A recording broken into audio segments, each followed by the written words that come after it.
काशी नगरी में एक समय ऐसा भी आया जब धरती से अन्न विलुप्त हो गया। लोग भूख से व्याकुल हो उठे, खेत बंजर हो गए, अन्न के भंडार सूख गए और जीवन जैसे थमसा गया। देवता भी चिंतित थे कि आखिर ये कैसा काल आया है जहां मनुष्य अन्न के बिना तड़प रहे हैं। ओम। भगवान शिव और माता पार्वती का संवाद।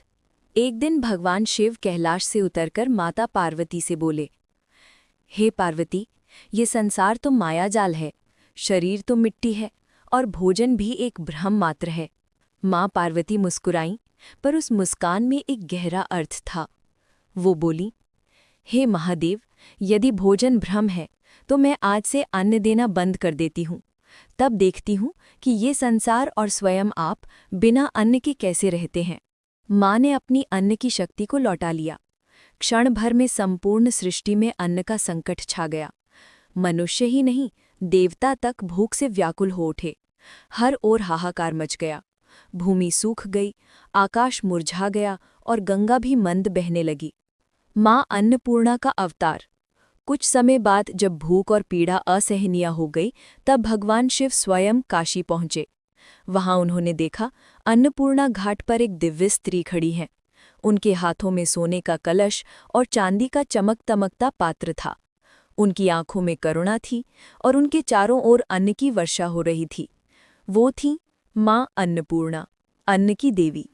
शिवजी उनके पास पहुंचे और विनम्र होकर बोले, माँ, अब मुझे समझ आ गया कि अन्न केवल शरीर का आहार नहीं, बल्कि आत्मा की ऊर्जा है।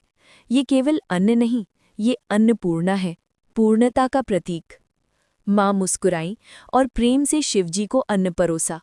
उन्होंने कहा, हे महादेव, जब तक संसार है तब तक अन्न रहेगा, और जब तक अन्न रहेगा तब तक मैं अन्नपूर्णा हर घर में, हर थाली में, हर रसोई में रहूंगी।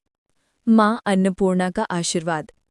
तब माँ ने आशीर्वाद दिया, जो भी भक्त श्रद्धा से अन्न को पूजेगा कभी भूखा नहीं रहेगा।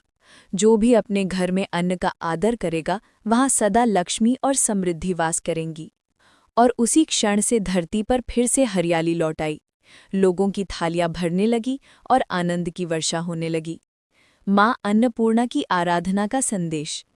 हर निवाले में माँ का आशीर्वाद है, हर रसोई में वो स्वयं विराजमान है, और हर दिन जब हम अन्न ग्रहण करते हैं तो हमें याद रखना चाहिए, ये केवल भोजन नहीं, ये माँ अन्नपूर्णा का प्रसाद है।